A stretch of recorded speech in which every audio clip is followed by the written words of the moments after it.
আমি আবার রান্নাঘরে এসে গেছি। দেখো চিকেন বানাবো, বাঙালি চিকেন।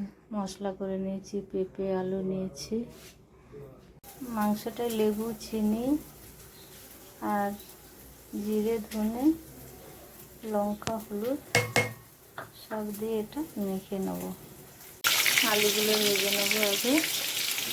আলুটা ভাজা হয়ে গেছে, আলু আর পেঁপে তুলে নেব। গরম মশলা তেজপাতা জিরে দিয়েছি। এবারে পেঁয়াজ বাটা দিলাম।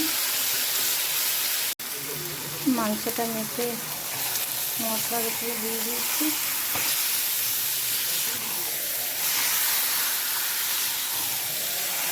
ভালো করে কষাবো, তারপর আলু দেবো। এগুলো দিয়ে দিয়েছি, আলু আর পেঁপে।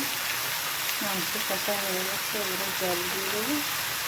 আলু সেদ্ধ হলে নামিয়ে নেব। জল দিলাম, হয়ে যাচ্ছে কষা। জলটা ফুটিয়ে মাংসটা দিলাম। হয়ে গেছে বন্ধুরা চিকেন। দেখো বাঙালিদের চিকেন। মাংস টাংস একসঙ্গে কষে দিয়েছি।